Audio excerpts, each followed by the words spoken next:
So they have a stretch of records that I think are really great, including a couple that I probably won't talk about. You love Black Balloon. Yes, that's the one. That's the hit, Iris, come on. That's better than anything on this list. You know what really makes us mad? Is wasting money on CDs with only one or two good songs. Yeah. Tell them about punk.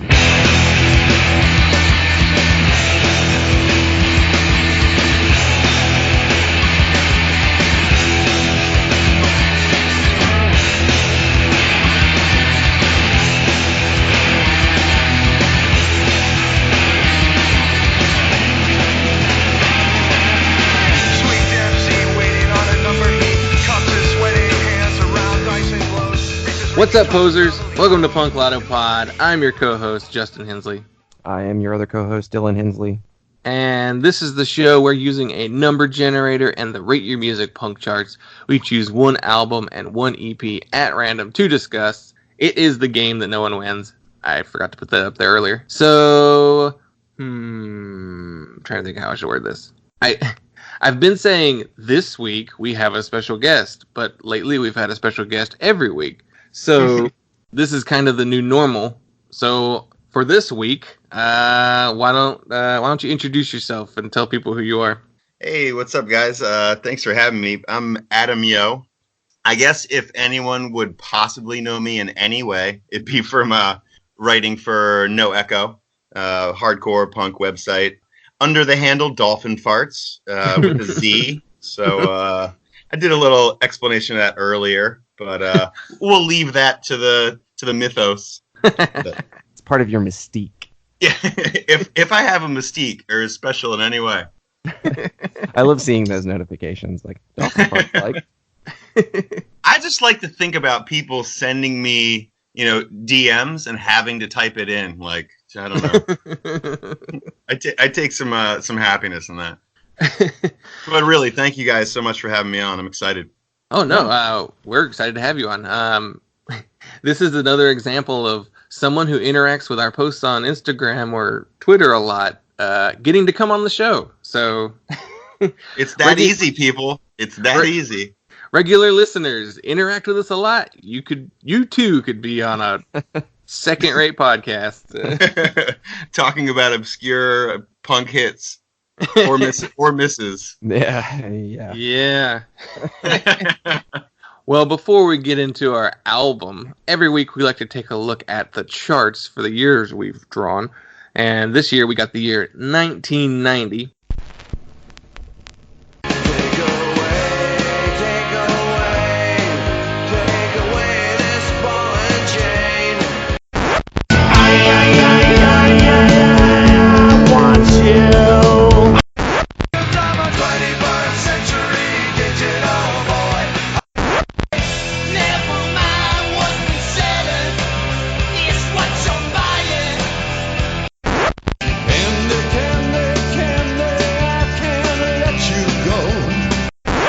And as usual, we'll take a look at the Rate Your Music chart for that year. And right off the bat, we number one with a bullet, the band that, if they have an album that year, will be in the top 2 is Fugazi with Repeater. Yeah. Classic. What can you say about that album, Is that the first full length? Yes. Yeah, because there's the 10 songs EP, kind of. It's like a kind of counts, yeah. Yeah. But this is the first one that's like classified as an album. Written as an album, I guess, right? Yeah. Yeah, I mean, everyone should know who Fugazi is. Ian Mackay from Minor Threat. Guy Picciotto from Rites of Spring. We'll talk more about them later. Yeah, right. This is... it's not the one that started it all, but it is like a major first step for Fugazi outside of the self-titled. I don't know, even though the self-titled EP, the Margin Walker, 3 songs, yeah, I guess they were already well established by 1990, but still, this is a monster record. Yeah. Oh, it's an enormous record. I think this was honestly one of the first, funny enough about the first 2 albums on this list, one of the first punk songs I ever heard on some, I think it was like a skate comp video. Yeah. I want to say it was like Merchandise or, one of those mid-album tracks, and I was like, what is this? And never turned back, you know? That's crazy, because, like, as big as Fugazi are, you know, it's funny. Fugazi were one of the first punk bands I remember really becoming aware of, and mine was due to, I don't know if you had this where you were growing up. In the newspaper, there was, like, this insert in ours called Parade Magazine or something like that. Yeah, it was like a really small, like mostly like TV kind of stuff, right? Yeah, it was. Yeah. It was very. It was like. It was almost like the stuff you get in the mail for like your grocery stores, like that kind of material that it was printed on. It's a circular, right, for the old people out there. Yeah, and it was like inserted in the newspaper usually. And I remember they always had like a page with like lists on it of, I don't know. It was almost like how AP Mag at the very back would have like their top 10 albums of whatever their subject was. Yeah. They would have like little lists in that magazine. And I remember there was one that was like talking about punk music. And I remember 13 Songs was one of the ones they had in there. Wow. So like that, and I was like probably third or fourth grade when I read that. You know, that album was old even by that point when I read that, but it was still, they were one of the first ones I remember seeing, and I remembered their name all the way up to actually getting into punk as a teen. That's funny. That brought that right back to me. But you said number 2, it's Bad Religion, Against the Grain. Was this another band for you? Yeah, I mean, for me, they never fully blossomed into like one of my favorites or go-tos, but Modern Man, first song on that same skate comp. It was, you know, Fugazi, Bad Religion, Op Ivy, a couple other things, but those are the ones that stuck with me. I was like, this is the smartest sounding dude I've ever heard fronting a punk rock band. Some of the words he threw in there, I was like, I need to dig deeper. And yeah, you know, they were just such great, you know, springboards for like, holy shit, there's more than what I've been doing, you know? Yeah, I've always considered like Bad Religion like the entry-level political punk band for a lot of like younger people. It's not to say that their politics aren't, you know, are that simple, but they're usually like the first band that a lot of people, them and Anti-Flag of all bands, are always the first like punk bands that like teens find that are real political. And yeah, I even know quite a few of these songs on this album too. 21st Century Digital Boy. Yep. Yeah, Bad Religion was, again, not a band I didn't really get into much past just hearing a handful of songs early on, getting into punk. But yeah, definitely a band that kind of opened up my conception of punk as being a political force and not just not just anti-establishment, you know, or just like being rebellious for the sake of it. Like, you know, there's a definite like, we actually want progress. Yeah, I agree with that. Like, they were, you know, super politicized, which kind of, you know, like you said, that opened my world to the idea that was even a thing, that was possible. But they were so hyper melodic and kind of smooth even then. Yeah, I was like, I think I just want a little bit more. But, and you know, endless amount of respect for Bad Religion. They're, you know, super important band, but they were never quite that band for me. No, like I get why some people would really like them. The thing that always held me back from them is how many of their songs sound the same. Yeah. I mean, he has a very distinct vocal delivery, but it is pretty much the same in a majority of the songs. Like, there's always the standout tracks where they do something more impressive vocally, but yeah, they never quite were my big band, but they're a band I respect, so we'll no doubt them in depth one day. We should try and hopefully we can get them one day. Number 3, okay, this is a band I don't quite get. So it's Poison Idea's Feel the Darkness. Are either of you super knowledgeable about Poison Idea? Not super knowledgeable about the band themselves as people, but I fucking love Poison Idea. Okay, so I've heard songs. I don't think I've ever like truly gone fully into their music, like their discographies or any of their albums. Mm-hmm. What is their deal? I think they're like hyper nihilistic, like super bleak, super dark. I think it's you have to be in that mode where you want something like a negative approach. Just really, just so nihilistic. This is not by any means the Poison idea that I go to. They kind of like got, I wouldn't say metallic, but just like a little more straightforward, a little beefier, as gross an adjective as that is. I'm more like Kings of Punk, pick your king.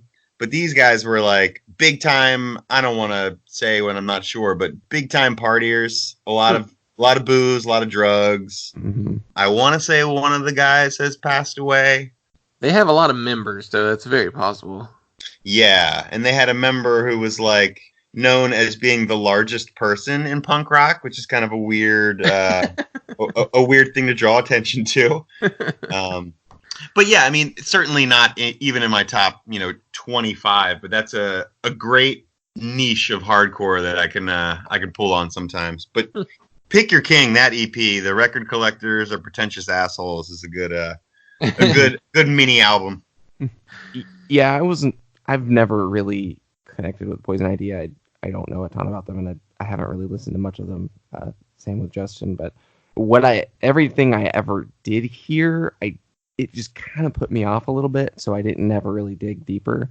But I was listening to my gigantic 130-something hour playlist, just shuffling through stuff from 1990, and I kept hearing all this, just also ran, just like super boring stuff from 1990, and there was nothing that was really cutting through. And then a Poison Idea came on. Like, I immediately texted Justin. Like, I've never been so relieved to hear Poison Idea.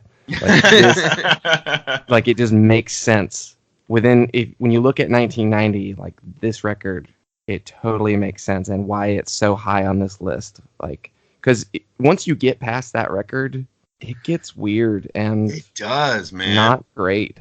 Yeah, I'm looking at it right now, and like 1990 seems like it was not a great year for punk. There's not a ton of standout records, I feel like. Yeah. There's, even some of the bigger names on this first page, these are not the records you go to for those bands. No. Like, agreed. Perfect example, number 16 and number 17 are Helmet and Prong. It's Strap It On and Beg to Differ. I mean, people don't go to those albums for those bands. Like that Prong record's practically a thrash record. That Helmet record is okay, but it's definitely not. Yeah, it's not the one you go to. No, it's not Meantime. It's not Betty. Like, right? Yeah. And it is their first record. True. So they didn't quite hit their stride yet, but yeah. And that Prong record's the first one where they're starting to play with that groove metal stuff. But yeah, like, this is weird. Number 9 is Concrete Blonde. Yeah, like what? I mean, are we calling them a punk band? I guess. Yeah, it's really confusing. I'm assuming it's that gothic rock connection right there. But, well, was it on the last? Was it the Boss Tones episode where you guys were talking about the Chameleons, or just mentioned that? Were they in the charts for that year? No, that wouldn't have made sense. I don't remember which episode. Earlier, I think, but yeah, I feel like they've come up quite a bit, actually. Yeah, you're like, yeah, really good, but it doesn't fit the bill. Yeah, speaking of the Chameleons, they're on here at number 7 with the John Peel sessions. So it's not even like a real album. Yeah.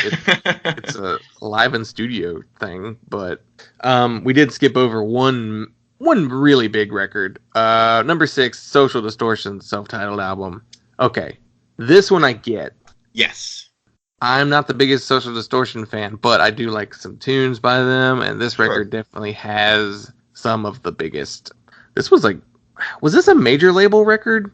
I would think so. I feel like that happened fairly early for them, didn't it? Yeah, I need to double check that. But it's the one you always see. It's the one that people talk about the most. I mean, it's probably their best reviewed. That self-titled. This is the Ball and Chain album, right? It is. Okay, yeah. So this definitely Story of My Life, Ball and Chain. This is the one with the songs that I want to hear. Yeah. Social Distortion. Yeah. So. Yeah, it came out on Epic Records. That's right. Okay. Which is so weird. Why did they get signed? Yeah. I always wonder about like the why this band, not that band. Social D, they definitely be one of those bands, for me. Like, how did that happen?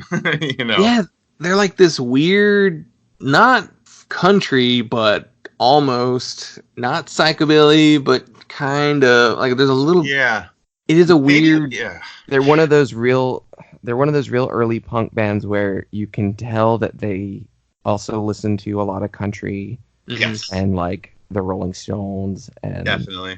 Yeah, it like shows, but I wouldn't yeah. describe their genre as alt country or it's definitely very straightforward punk, but it's it's like it says in the description. I mean, rock and roll. Yeah, it's rare you hear something as as simplified as that, but yeah, it's true. They were a rock and roll band, by definition almost. So. I mean, I guess I get they were a super melodic, so I could see how that would be appealing. But yeah, I would think that the country and the rockabilly aspects would be slightly off-putting for a mainstream audience. But I don't know. The 90s were weird. Yeah, apparently. Yeah, they signed in '89, and I'm trying to think if. So did they sign off of the back of like Mommy's Little Monster?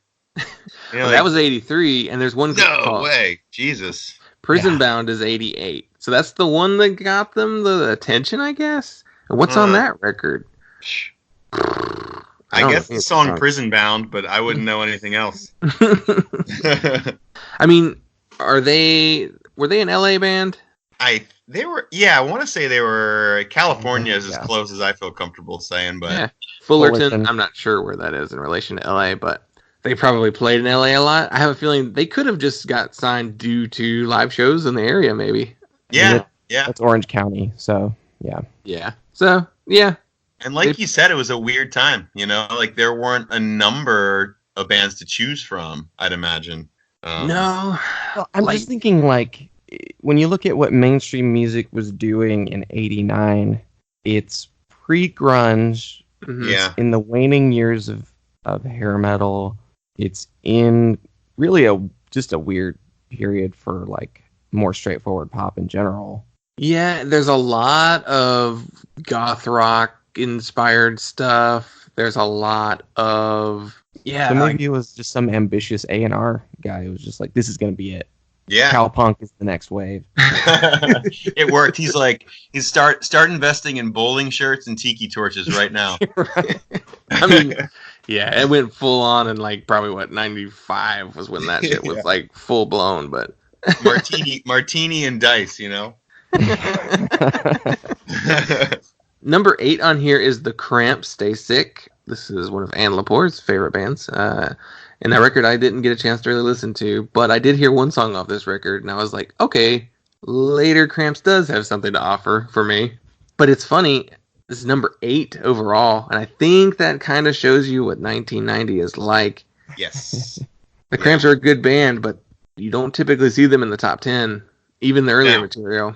No, not usually. I mean, if you're bumping out Jawbreaker, and you're putting them further down, I don't know, man. I don't know. Jawbreaker number 20 on here, and it's Unfun, which is my least favorite Jawbreaker record. Yeah, me too. And it's actually I see 24-Hour Revenge Therapy is my favorite, and everything else I struggle to accurately rank. Like it fluctuates, but I feel like Unfun is one of the records that I go to more often than anything else. Really? More than Dear You even? I would probably put Unfun and Dear You really close together. It probably just depends on my mood. Yeah. I mean this is the first Jawbreaker record. It's the one with Want and See Through Skin right off the top. Yeah. It's looking at their scores on Rate Your Music, it is the least popular one as far as rating wise. But yeah, I would probably go to every other record before I would go to this one. Agreed. But the B-side is probably the weaker side of it. That probably contributes to it. My issue with it is it's almost a little too raw for what Jawbreaker becomes later. And I guess that's just due to it being 1990, and they didn't quite have a budget or anything, This came out on Shredder Records, so Shredder. What's Shredder Records up to? Stocking shelves, man. It looks like the last thing they put out was a Hextalls record in 2002. Oh man, woo! And before that, is that hockey pop punk? Yeah, it is. And before that, it's 1996 with the McCrackens. So, yeah. Yeah, that's not necessarily the biggest label they could have been on. But, number 20 is pretty good for this list. Is there anything... Okay, number 10 is a Suicidal Tendencies record. Not a good... Lights, Camera, Revolution. Is that even remotely on anybody's radar? No. But admittedly, though, I'm as someone who likes punk and hardcore, I feel like it's heresy, but Suicidal never did anything for me at all, ever. Same. You're not alone. I'm there with you. Institutionalized Rules, but sure, yeah. What else? I mean, there might be some other songs on that first record that could be worth listening to, but they've never got me. No, me neither. Yeah, I mean, I think that shows you how weak 1990 is if that record's number 10. There's a Killing Joke record, not really a punk band, but okay. There's that Bitch Magnet record, Ben-Hur. That's a good record. Really? I don't think I've ever heard it. It's very, I guess it fits into that Louisville math rock sound from this time period. Oh, cool. Okay. I guess actually maybe a little later even. But they were a North Carolina band, right? They were from Chapel Hill? They were a Chapel Hill band. So they were a little bit outside of the Chapel Hill sound, too. Mm-hmm. Huh, okay. They're not on the punk charts, but Superchunk's first album came out in 1990, which is their weakest record. But it's got Slack Motherfucker, which is the song they play on every single show they play. So it's worth listening for that alone. Agreed. Yeah, I mean, is there anything that's jumping out on the rest of this chart? Well, Dylan, weren't you? Did they say Justin say you were playing Lard before the show? Yeah, it was on my playlist. I was shuffling a little bit before we got on, and that song was just the last thing that was playing when I got on here. I'm good with that record, man. Completely it's great about Lard. It's Jello Biafra and Al Jorgensen, right? From Ministry? I think it's essentially like, isn't it a lot of Ministry played on it? Probably. Or is it just the two of them? I'm not sure. I mean, there's a full band listed here. Paul Barker, Jeff Ward, Bill Rieflin. I don't know exactly. I want to say Lard is pretty much just Ministry plus Jello. Which is kind of like his formula going forward, because pretty much every Jello Biafra record is like another band with Jello singing instead. Yeah. DOA. No means no. The Melvins, the Guantanamo. What is that band called? Oh, the Guantanamo School of Medicine or something? Yeah. All right. This era, though, I feel like it worked every time. That No Means No record, I think, is phenomenal. There's definitely some standouts on some of those. I guess the last time it really worked was maybe the Melvins one, which, I don't know, I guess 2004. That's not that long ago, really. But, yeah, Jello, he's such a weird guy. Yeah. I was watching the movie The Last Black Man in San Francisco, and Jello Biafra just randomly shows up in it as a Segway tour guide for the city of San Francisco. Wow. Which, if you think about it, makes sense, because he ran for mayor of San Francisco. So there you go. That's true. he loves that city. So it's just funny when you see Jello Biafra in any capacity outside of music or his spoken word. He's like, let's go this way. Good Lord. Just imagining him just like zooming by on a Segway, like singing Kennedy's songs. Just like, if you look to your left. It is exactly that type of role too. He's wearing a bright Hawaiian shirt, and he's wearing a bicycle helmet. Looking at this page, the only other ones on this front page that I would even really call out is that Rorschach record, Remain Sedate. Rorschach, I like Rorschach quite a bit. They Agreed. they were doing a sound that no one else was really doing at the time. It's this metallic, I guess it's technically metalcore, but they write the songs like hardcore bands, but every riff is crazy, and they're definitely ahead of their time. Like 1990 was not the best time for them to exist. I think if they'd come out a little bit later, they would have been like one of the most massive bands around. Yeah, they were the first, I think, honestly. Yeah, they definitely laid it. Place between like metal and hardcore and crust and yeah. I feel like Dead Guy and things like that wouldn't exist without Rorschach, you know? Oh, for sure. Yeah. So. Looking at page 2, is there any? It's so weird. Let me take a look. I hadn't even gotten to page 2 yet. Man, what's the deal? John Peel was rad, but like, come on, man, we don't need that. We don't need Peel sessions. Like, I don't count those. They're not true records. Like, I mean, they're not true albums.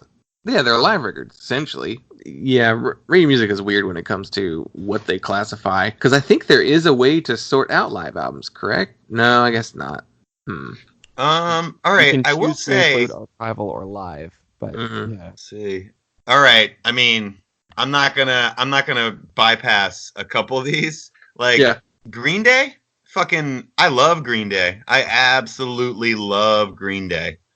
So that's really low. I mean, I guess it's, again, kind of the Jawbreaker syndrome. Like, it's their first. It's a little less realized, but like 39 Smooth is that far behind, some of the bands that we saw on page 1. That's kind of odd. To be honest, this entire second page, I feel like half of it could be on the first page. Yeah, Leatherface. Yeah, I love that record. I mean, I love too. Leatherface in general, but that record rules. That Pitchfork record is up in here. No, I've never heard of them. What's that? What's their deal? That's Drive Like Jehu before Drive Like Jehu. Oh, really? Oh, yeah. Cool. It's John Reese and Rick Froberg. Yeah. Drive Like Jehu, Rocker from the Crypt, all those. It's the first band they did. It sounds like it. Like it's when you stack it up to everything else they've done, it's easily the weakest, but it's way better than a lot of stuff on this list. So this is why I listen to you guys. There's Shudder to Think's 10 spot, which I guess 63 is fair. Shudder to Think is kind of a polarizing band, even though they were critically acclaimed. I could see people who don't like them. They're one of those Marmite bands, as they say. It's like, or what's the herb that people love or they hate? Cilantro. Yeah. People, like, you either love it or it tastes like soap, Yeah. That's actually really accurate for them. That Goo Goo Dolls record is rad. Is that the beginnings of their kind of melodic stuff? Because I know they started almost as a punk band. Yeah, it's kind of like more in the, they had that like in between where they basically wanted to be the Replacements. Mm-hmm. It's more in that realm. Yeah. So they have a stretch of records that I think are really great, including a couple that I probably won't talk about. You love Black Balloon. Yes, that's the one. That's the hit, Iris, come on. That's better than anything on this list. Dylan, you pointed this out earlier, or when we were looking at this list originally. Number 73 is Fuel, and their self-titled album. That great record. This should be on the top. It should be number 1. I mean, that's number 1 for me. Yeah. I'll put this over Repeater, honestly. Sarah Kirsch, the band that inspired Hot Water Music, just a phenomenal record from top to bottom. They unfortunately are not on Spotify, which sucks. I think it may be. Oh, they are. They're on there. Are they on there now? Yeah, I think I have this one saved. Let me see. Are they lumped in with the mainstream Fuel? I think they're separated out, but you have to. The easiest way to find them is to look up Monuments. Yes, Fuel, that's what Monuments I did. to Excess. Yeah, if you search Monuments to Excess, that they'll pop up. And yeah, first bands that show up, funnily enough, Hot Water Music, Fugazi. So there you go. Yeah. Circle of Life. That's great. I'm Great so glad record, this record's right. on there now. I know what I'm listening to the rest of the day. There you go, right? Yeah, I mean, they even almost sort of exist in a sound for our EP that we'll talk about in a little bit. But Yeah. there's something there as far as that goes. Well, unless there's anything else on this page we want to talk about or point out, we should probably get into the album. Yeah, I mean, there's nothing that's jumping out. So A bad Iggy Pop record. With one good song, the song he did with, I cannot remember her name, but she's from the B-52s. The song is called Candy. That song's good, but yeah, the rest of that record does not do much for me. Like the last Sam Hain record. Yeah, and I think that's one of those posthumous releases. Like already by 1990, Danzig was up there. Yeah. This was just something they had yet to put out. Yeah, so I guess we could jump into the album then, because there's not much more going forward that I think we need to really talk about. 1990, not a great year. All right, so for this episode, we got number 129 on the album charts, and it is Slapshot and their album Sudden Death Overtime.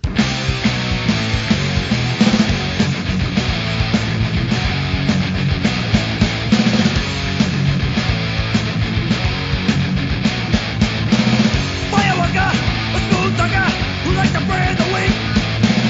Firewalker, a false promise to understand me and sing. Firewalker, you're preaching wisdom that you don't know at all. Firewalker, we just waited for you right on the floor. Highly Selassie is a fake. But now you better make no mistake. Christianity walks over its people on vanity. Let's see how much money we can make.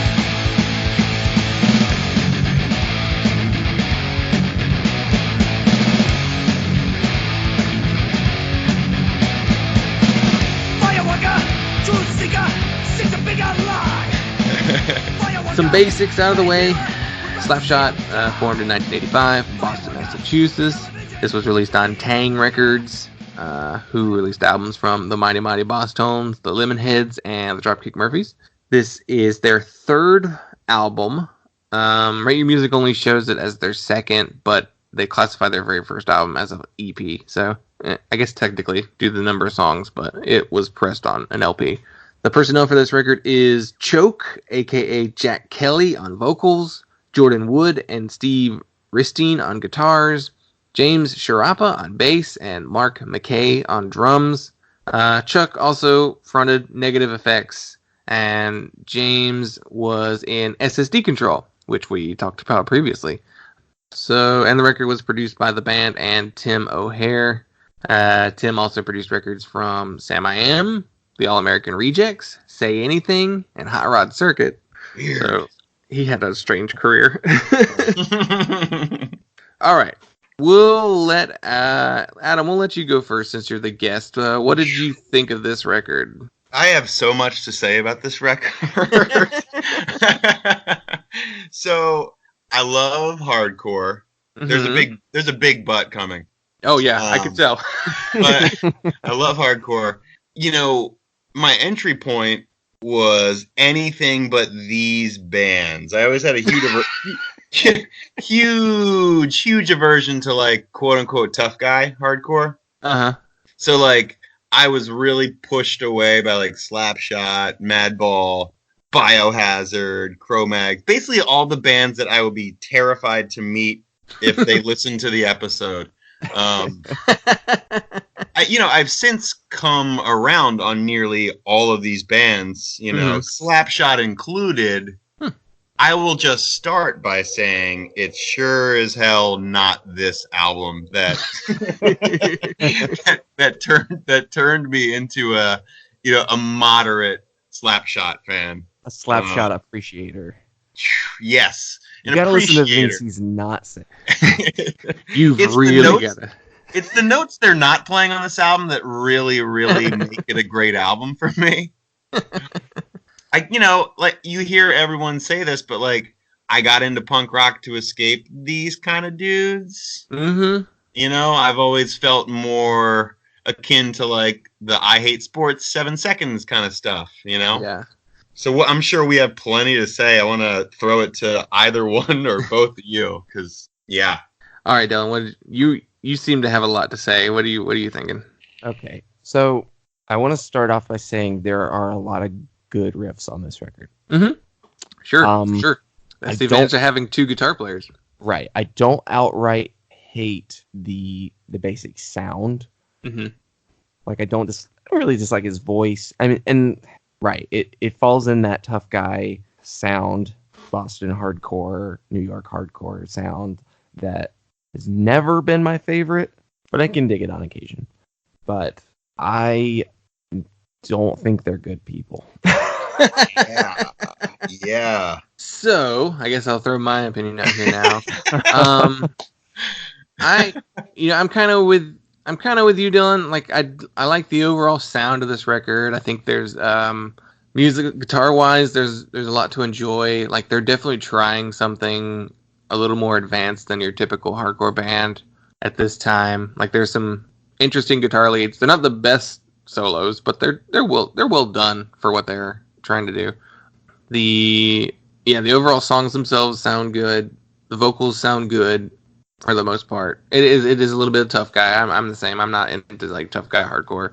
The Boston and New York sound don't usually do anything for me. The only New York hardcore I can really dig is stuff like, Indecision or even like Gorilla Biscuits and Youth of Today, which they'll come back into this conversation, right? Yeah, for sure. But yeah, I agree. Choke seems like he's a pretty shitty dude. They tend to embody the aspects of hardcore that suck the most. As far as, were these guys jocks themselves? I would assume so, because they named it after hockey terms. I mean, they were definitely big hockey fans, and I mean, there's a degree to which that's probably inescapable. Yeah, I mean, there's a really funny Hard Times headline a couple years ago that was like punk entering his hockey phase. So like it's definitely a sport that punks are okay with. Some punks. I personally don't give a shit, but yeah. The lyrics on this record though, that's what's really holding me back on this record. Yeah, just a touch. Just a touch.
I was listening to this record the other day, and I was like maybe first couple songs was just like, it's whatever, it's fine. And then I hear like the last, I'm gonna pull it up here. You said you heard the last line in a song? I want to make sure I know which track it was. So I got up to track 4 in the song Transmission. Mm-hmm. And the last, like I didn't really pay attention to the lyrics at all on really any of the songs before, but then the last verse on that song, I hear, what is it? The last couple lines. Obituary says HIV, you'll never know what you've put them through. You've got to end the things you do. Like I hear that and I'm like, what the fuck? So I go look up the lyrics and I'm like, no. Yeah. Oh. So Adam, did you have a chance to look at the lyrics to this song? So let's talk about lyrics a little bit. I'll piggyback with saying like Transmission, in my opinion, was like lyrics aside, it's like maybe the weakest song musically on the album too for me. I have a note on this song specifically that said, I don't know if this kind of hardcore was out of date by 1990. so I don't know. This song stood out to me initially as, there's something odd here. This song itself, lyrically, good lord, I don't know exactly what he's trying to say. Yeah. And what it sounds like he's trying to say is pretty atrocious. Yeah. So Slapshot, I mean, I guess for me, the biggest thing that's always pushed me away is like hearing the New York, Boston, 9/11 stuff. You guys up on any of that whole insanity? Yeah, I looked it up.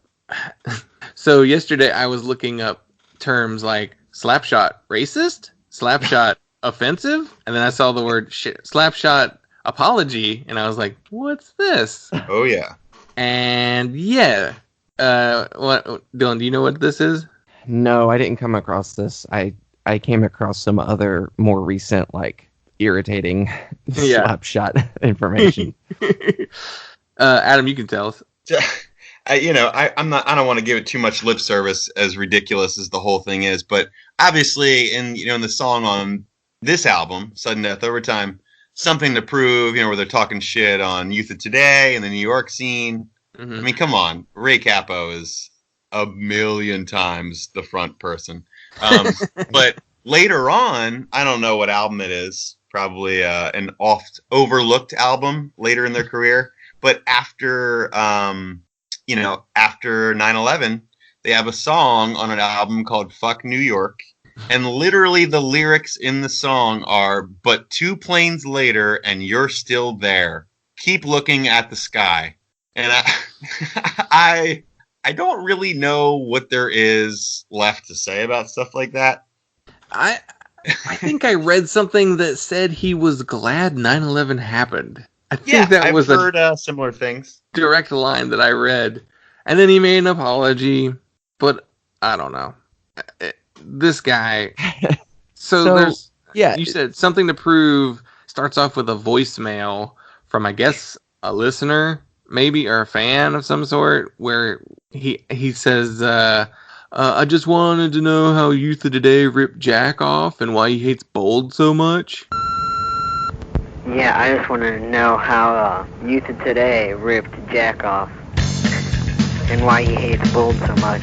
And my number's invest yourself, no weird. And I just wondered why he was so negative and violent towards, people that have the same beliefs as he is. If you could answer my question, that'd be great. You think you got the better scene, but you don't know what the better thing. So don't tell stories that aren't true. 'Cause when we come around, there's something to prove. Something to prove. Something to prove. Something to prove. Something to prove. Something to prove.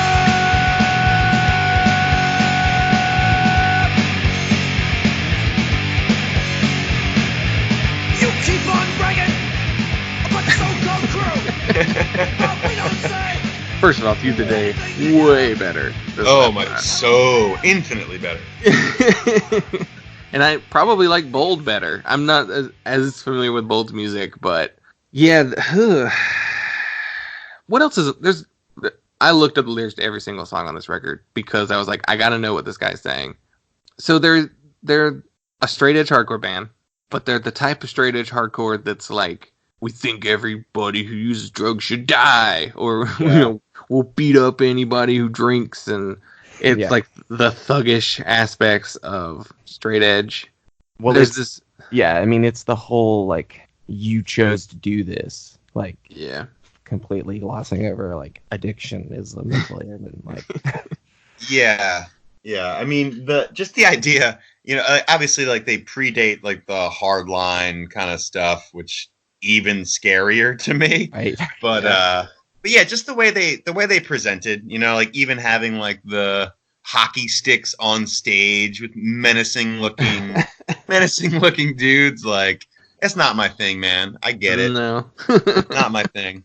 And you know what sucks is they have a really good imagery on their album artwork. Oh, it's awesome. They're so good and consistent. This record, Sudden Death Overtime, is probably the best cover.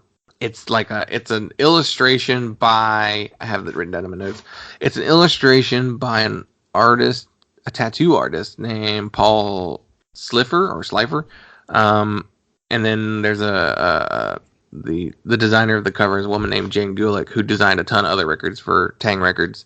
And she has a lot of black and white stuff on her artwork. So I'm not sure who's exactly responsible for this image. It could be a combination of the two, but it's like a melted hockey mask almost, or it's been smashed up in some way. Yeah. It's definitely the most striking album cover. And then they do that consistently again. They used the hockey mask in Digital Warfare and Slapshot, self-titled in 2014. And also on their 2018 album, Make America Hate Again. So... Yes. So I was looking up Slapshot stuff today as well, just being like, I guess I wanted to see if maybe they progressed as people in their views, maybe if they got a little more sophisticated with age. And I saw that was the name of their record, and I'm like, oh no. Like, even if you're making a statement with that album title, it's still really cringy. But, like, I was like, which surely they're like bashing Trump with this. And I'm reading this interview with Choke, and he says, this was before the record came out, but he says, well, right now it's tentatively Make America Hate Again. It's not political, and it's got nothing to do with Trump. It's a play on words using his sort of tagline. Like, then that's a really bad reason to name your record that. Right? If you're not making a political statement. If you're not making a political statement, stay away from that phrasing. Did you listen to any of that album?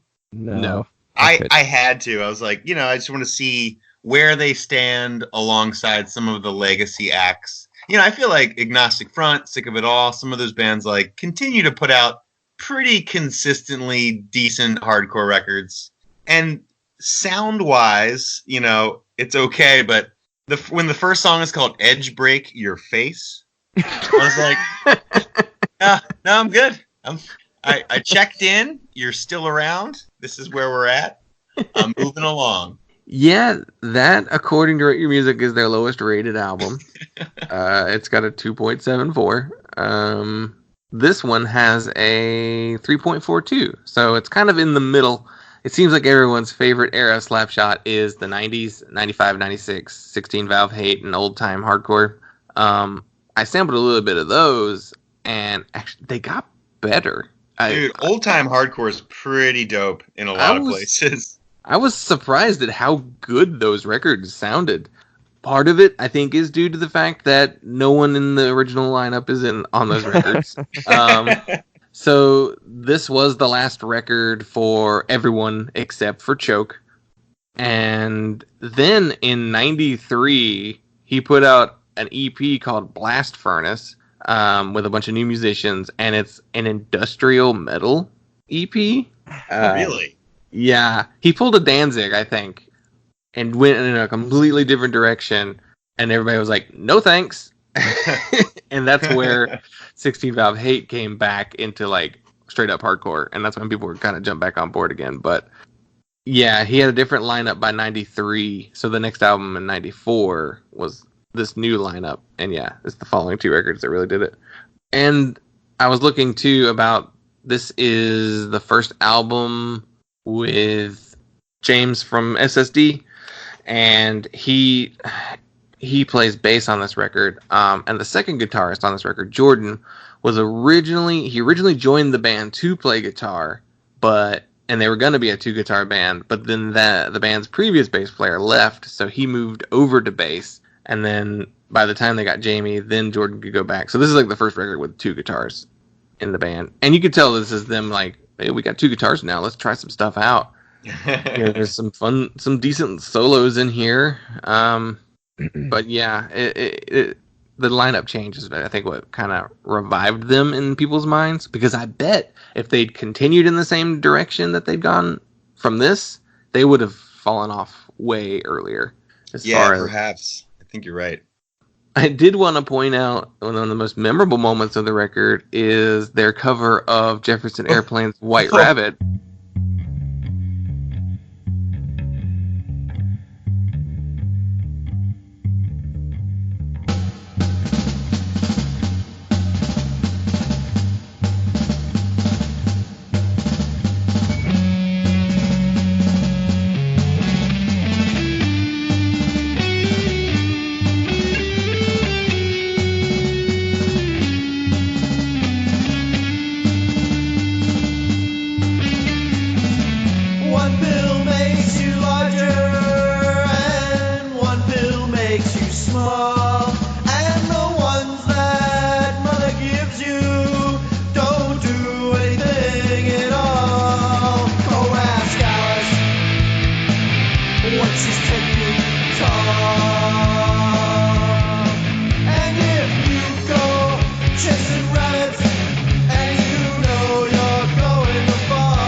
Man, I was hoping we were going there.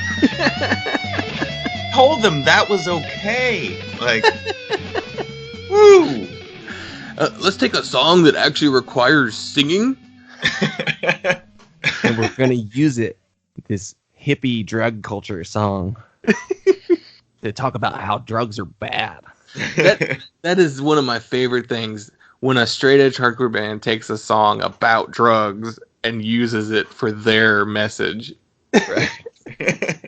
I mean, I don't do drugs, but I feel like I did when I was listening to that cover. It's like that show, that show, How Did This Get Made?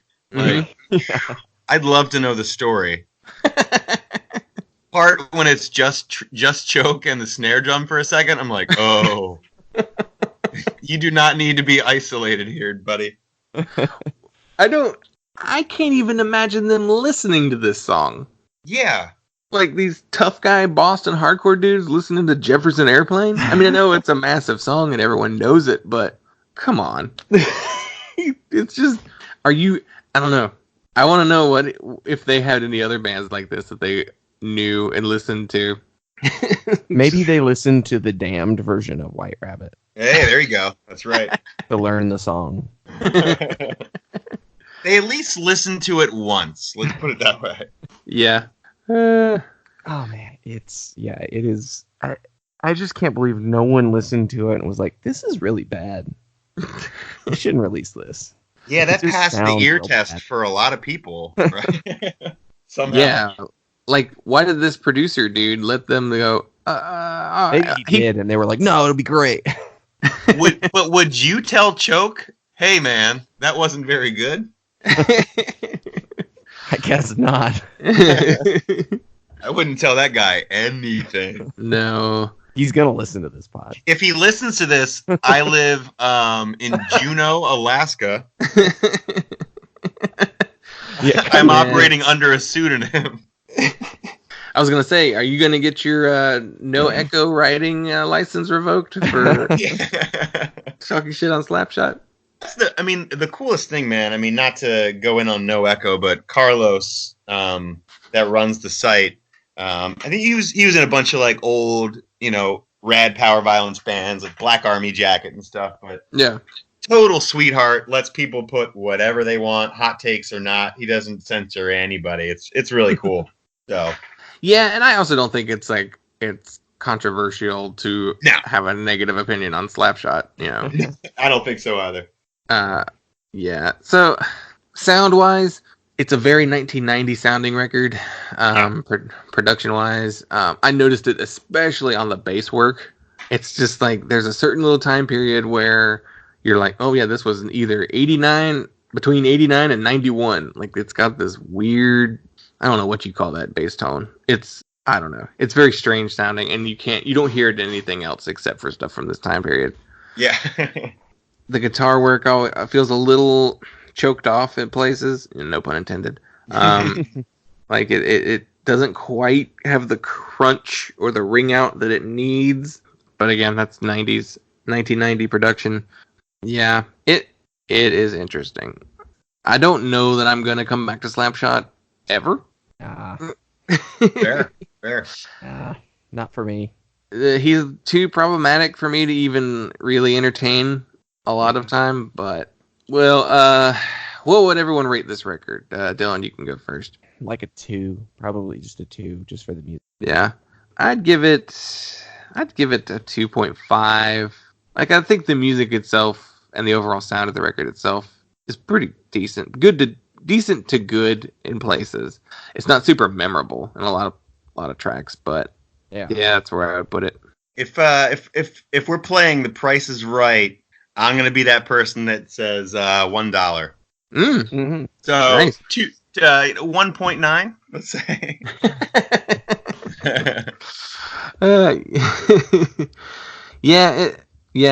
Yeah, musically there's some stuff going on. It's a little more mid-paced, groovy at times than I tend to look for in my hardcore. And like you said, everything's just a little toothless production-wise. And so, some of the solos veer a little too closely to like rock, RAWK rock and roll. A little too much for me, but it did remind me a little bit of when SSD became a heavy metal band in the late 80s. Yeah.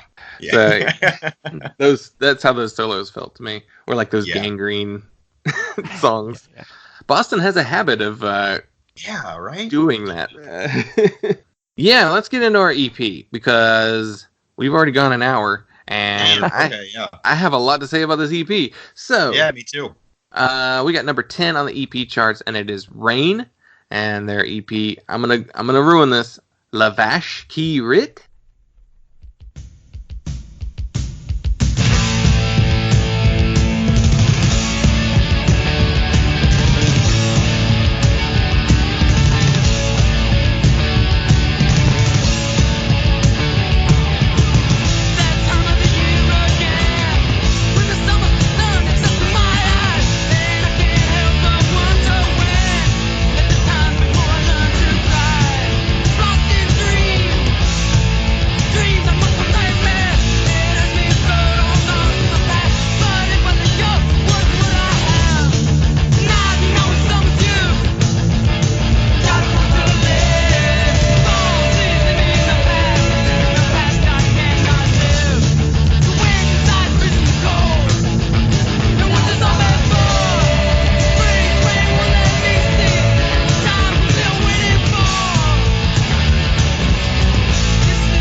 I don't know my French well enough. We should all pronounce it differently, but poorly.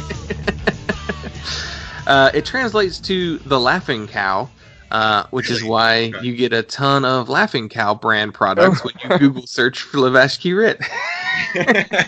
Is that cheese? Yeah, it is. Okay, I think I know that brand. Rain were an emotional hardcore band from Washington, D.C. They formed in 1986 and disbanded in 1987. They were part of the second wave of Revolution summer bands, which means the bands that formed immediately in the wake of Rites of Spring and Embrace. This, in turn, also includes them as part of the original movement because that was only 1 year. So this was released on Peterbilt Records, which is the label owned by Guy. Oh my God, I don't know how to say his last name. Is it Picciotto? It's Picciotto. Yeah. Okay. I've always said it that way, but I was like, is that right? Guy of Rites of Spring and Fugazi. He released on Peterbilt. He pretty much released a couple things that just didn't get the Discord treatment. So it'd be One Last Wish and Happy Go Licky and Deadline. So the personnel on this record is John Kirshen on guitars and vocals, Scott McLeod on guitar and vocals, Bert Quiroz on bass, and Eli Janney on drums. Bert played in Youth Brigade, the Meatmen, and the Untouchables. Eli played in Girls Against Boys and Edsel, and now plays keys in the 8G band on Late Night with Seth Meyers. Scott also played in Girls Against Boys as well as Soulside, and John was briefly in Grey Matter, but I don't think he's part of any of the recordings. The album was produced by Ian Mackay of Minor Threat, Fugazi. It was recorded between January and May of '87 at Inner Ear Studios, and yeah. First off, what's everybody's take on this record? I can certainly jump off. Kudos to the show and the format, because honestly, as much as I love, certainly the Rev Summer bands and a lot of deep cuts from the Discord family, I had never heard Rain. I really had never heard this EP, and I think it's pretty rad. So being from Baltimore, I've always had easy access to DC punk, the DC punk scene, and then obviously the education, of people in the scene. Like, you got to listen to this, got to listen to that, and this begat that. And I thought this was rad. I mean, I feel like we could have done the blind taste test and known that Guy was involved in some way.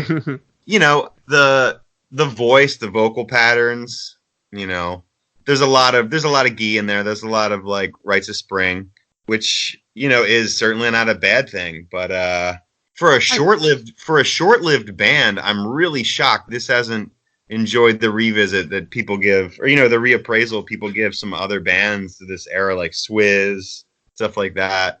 I thought it's great. It's great. Dylan, go ahead. I love this EP. I've heard it before. It's been a little while since I listened to it, so I was a little bit caught off guard by how much like Rites of Spring it is, but it really is, this EP really is to me like exactly what I would have expected Fugazi to sound like if I had only known that they were a combination of like Minor Threat, Embrace, and Rites of Spring members. Like, if someone was like, hey, have you heard this new band Fugazi? They've got members of Embrace and Rites of Spring. This EP is what I would have thought it sounded like. Oh, that's not cool what shout. Fugazi actually sounds like. Yeah, because Fugazi definitely doesn't quite sound the same as those bands.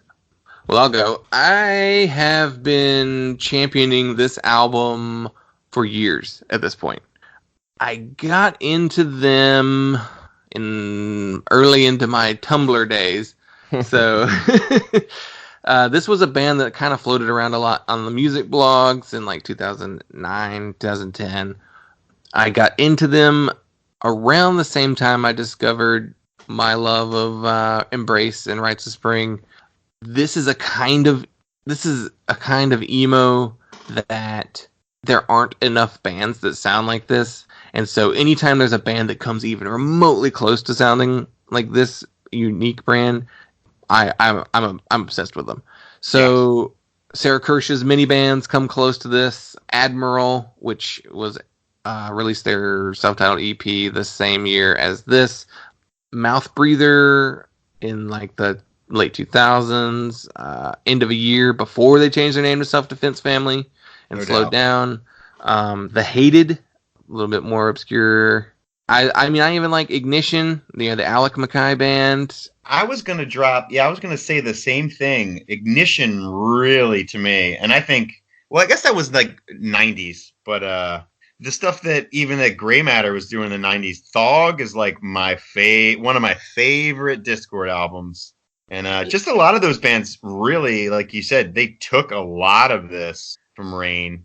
And with the continuum idea, but like it never felt like imitation. It felt like something they were all plugged into in a way. I don't know. Yeah, I mean, Eli Janney, his brother played in Right to Spring, right? I don't really know the personnel on Right to Spring outside of Guy, to be honest. I want to say, let me double check that. I don't want to be completely wrong. Don't want my punk card revoked. But I want to say Eli Janney, Eddie Janney. That's right. Yep, Eddie Janney played in Right to Spring. I believe they're brothers or cousins. But I think Eli and... Yeah, Eddie Janney was in Faith, was in... Yeah. Pretty much all the early Guy bands. And Eli and Scott are brothers, and then they went and played Girls Against Boys together. They have different last names. I'm assuming different parents or different, like, dads maybe. And I'm not sure what Eddie Janney's relationship is. I don't know if he's like another brother or if he's like a cousin or something. But yeah, there's definitely... So they would have been hanging out around these guys a lot. You know, and Guy put out this record in 1990, which goes to show you like how much Guy liked this record. Right? If he waited 3 years after they broke up to put it out. Yeah, I just imagine him listening to it all the time and being like, why is this not released? And he just finally was like, come on, let me do it. And they're like, fine. You know, they weren't going to do anything with it. They didn't get back together, but...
Pressed on vinyl in 1990.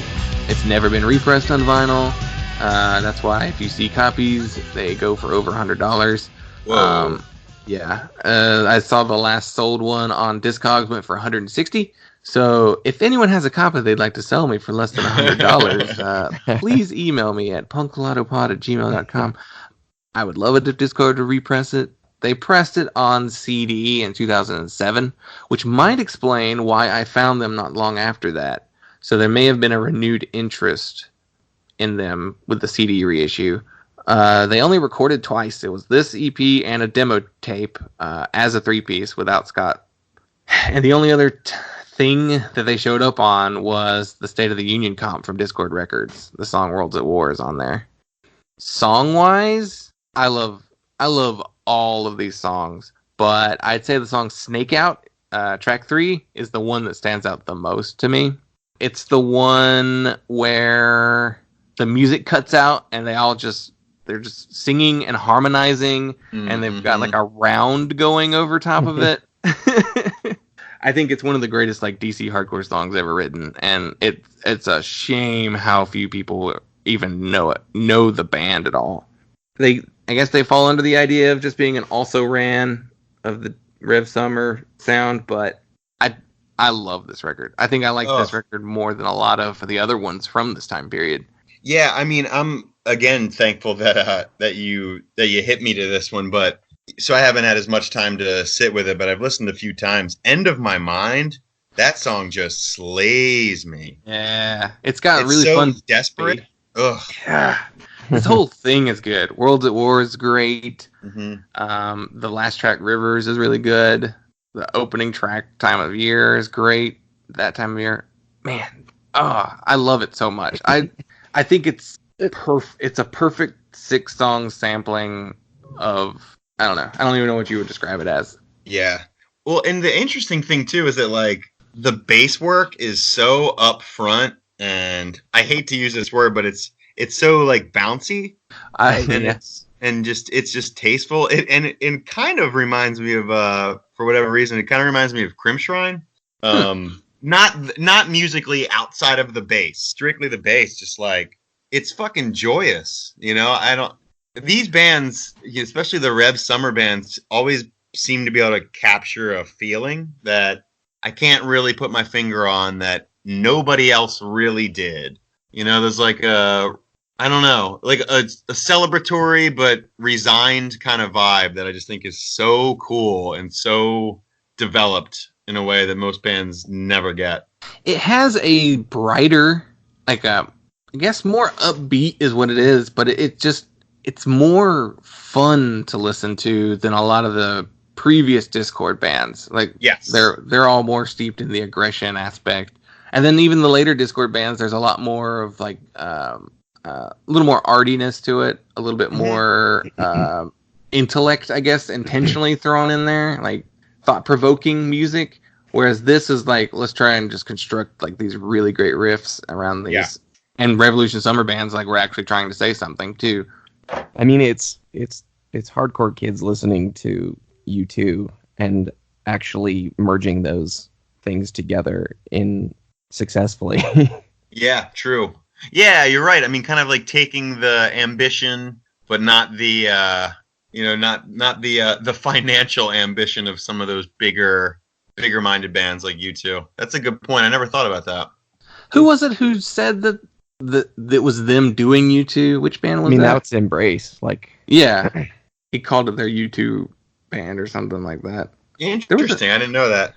Yeah, I want to say like they were trying to take like U2 style guitars, and they wanted to play new wave almost. You know? But this would have been late 80s, so new wave was almost dead at this point. Yeah. You know, I think the DC Discord sound of the late 80s is what saves this era of hardcore for me. Agreed. Yep. Because so much of it went in that crossover direction and the metal direction, and Discord and Sandwich and, you know, Peterbilt and like bands, labels like that, all related to Discord, of course, but they were kind of keeping punk alive, I feel like. I mean, New York had the Youth Crew stuff, so that was definitely keeping it alive up there. Yeah, I mean, and then I think Youth Crew is probably like that's the more direct line from early 80s hardcore to hardcore in the 90s. Like, as far as it's the more true to the genre, I guess. Yeah, it's like the sonic, you know, the sonic logical extension. Yeah. I can just drool over this album like all day. Like, it's one of my, when it came up on our list, I was like, we have to talk about this. We have to talk about it. Because I don't think enough people are aware of it. And then I do think the handful of people who are aware are going to be very stoked that we talked about it. But also I wonder how they're going to even find it, our episode, because Rain is a very difficult band to Google. Right. And they're a very, if you're not searching from the album title, which we just nailed phonetically. I think like searching on Spotify, you're like, oh yeah, let me fall asleep to the sounds of Rainforest. Yeah. But it wouldn't. Yeah. I guess the Rainforest wouldn't sound like that these days, sadly. But yeah. Not much rain in the rainforest right now. Yeah. Yeah, I want to say there's like 18 bands on Discogs with Rain attached to them. Sounds about right. Yeah. So it was just like, oh, they're a very difficult band to. Not to go too far off topic, but right now our most recent episode that's gone online is the one about Hey Mercedes. Yeah. And apparently when you tag Hey Mercedes on Instagram, you get nothing but car pictures. Mm-hmm. Of Of course. There are 0 pictures of the band on Instagram. But who's saying hi to their car? Like, I don't get that. I don't get why it's, hey, Mercedes, it's 18,000 results, and they're all car pictures. I don't... So weird. I don't know. It was probably started by a Hey Mercedes, the band fan who drives a Mercedes and just like tagged it, Hey Mercedes, like, as a joke, and then just spun from there. All the wealthy emo kids. Right. Yeah. All those Mercedes driving emo kids. Urbana, how do you say? Is that how you say it? I don't know what you're The talking Chicago about. suburb. Oh. All those middle class kids. Well, unless anyone has anything else they want to say about this record, we could go ahead and rate it. Yeah, let's go ahead. Well, I'll go first. I'm a 5-star man. I am right there. This is one of my all-time favorite EPs ever. Like, That's awesome. I bet if you gave me a list of, like, if you made me make a list of like top 10 EPs, this would be in it. Probably in the top 5 even. Criminally underlooked band, because I don't think it's necessarily that they're underrated. I mean, they are number 10 on the EP chart, which is really good for a band that no one knows. Yeah, that's wild. I think it's just their name is Rain, and there are a million bands called Rain, and they're very difficult to find. But yeah, if you look up their EP, that's how you'll actually hear it, like the title of the EP. All right, what'd you say, Dylan? I think I'm a 5-star as well. This sound is just like all. I mean, everything. Embrace, Rites of Spring, One Last Wish. Like, it's all just embedded in my brain. Like, you have like some jangly guitars and like just a raspy wailing voice and like this mid 80s hardcore production. It's like just raw enough. Like, it's magic. Yeah, I mean, echoing both of you. You know, I've always been partial to DC as a hardcore scene, a punk scene over nearly everything else.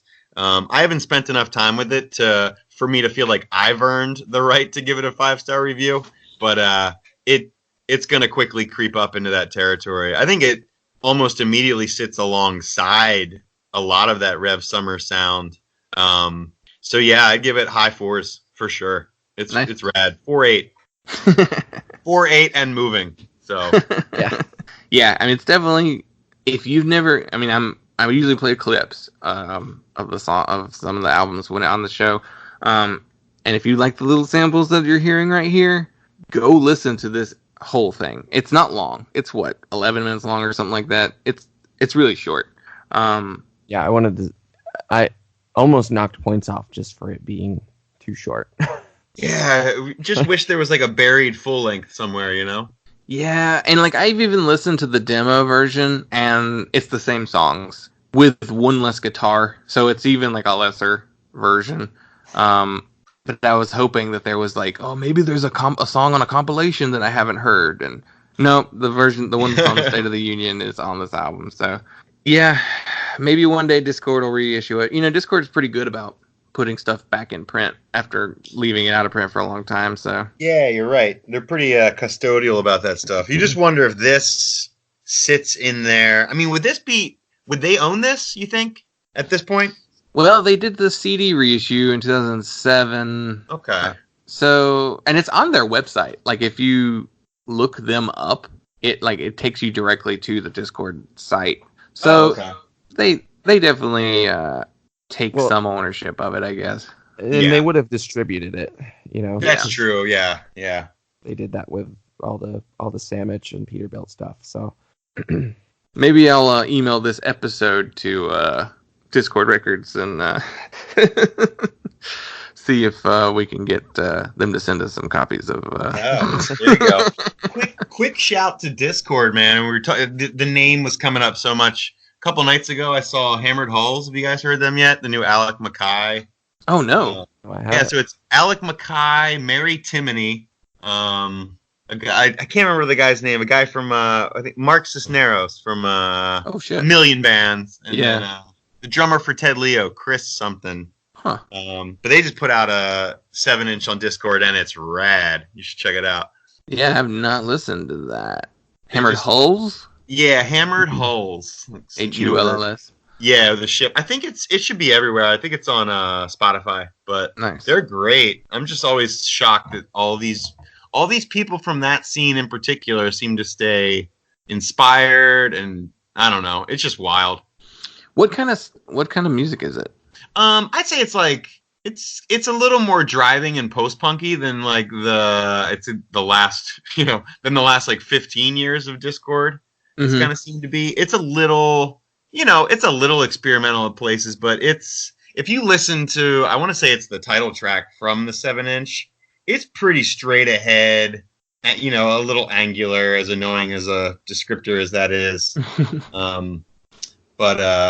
Yeah, it's great. You'll just have to check it out. It's very, very post-punk, I think. Yeah, I definitely will.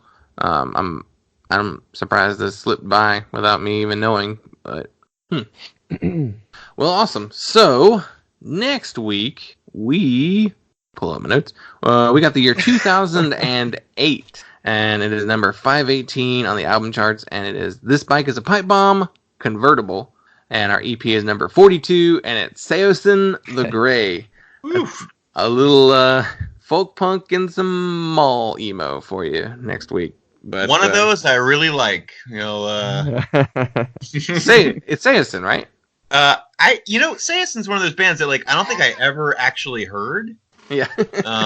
But surprisingly, I really love "This Bike Is a Pipe Bomb." I don't know if that should be a surprise, but no, I think I have a threshold for folk punk. There's a certain limit that I have for it. But "This Bike Is a Pipe Bomb" falls into that side that I enjoy. So yeah. I know that I listen to that album a lot, so I'm curious to revisit it. It's been a very long time. So, and Seosin, while they are that typical AP Mag emo sound, they're a little more credible, I guess, than a lot of their contemporaries. Didn't they have Anthony Green? They had Anthony Green back then, right? Yeah, I'm not sure if he's on this record or if this is post him, but they continue without him. But yeah, he was from Seosin before he did Circus Survive and he's rad, I think so. I really enjoyed his first solo record. He has a really unique voice, so yeah. I wonder if he's on this EP. Hopefully he is. I wouldn't mind listening to him. Adam, thanks so much. Thanks so much for doing the show. Thank you both for having me. It was a blast. Yeah, this is great. Tell people where to look for you. I guess. Do you want social media plugs? Do you want your No Echo stuff looked at? Or what? Yeah, I mean, people can see my stuff on No Echo. I'm Adam Yoe. Or, Dolphin Farts on social media. It's Dolphin Fart and then a Z for, just cuz. But yeah, I mean, just read it out and listen to music, man. Listen to this pod. It's rad. It's all part of the same family. So I'm happy to do a tiny piece of it, Yeah, thanks a lot. We always appreciate your interactions on social media and all that. So. Oh, no doubt, yeah. Greatly appreciated. It's nice to have some feedback. Sometimes I feel like you're in a vacuum. Yeah, sometimes I feel like I'm in an, no pun intended, I feel like I'm in an echo chamber where I'm like, I don't know anybody's reading this, but that's okay. Hope the band enjoyed it. I take it to mean if you're not getting yelled at, then you're not doing anything wrong. So hey, I like that. All right. That's my mission statement.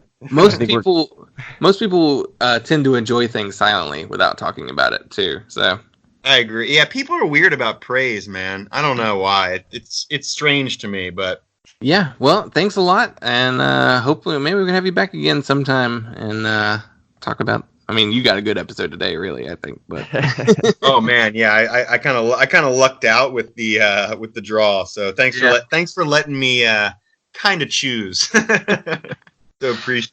Yeah, thanks a lot.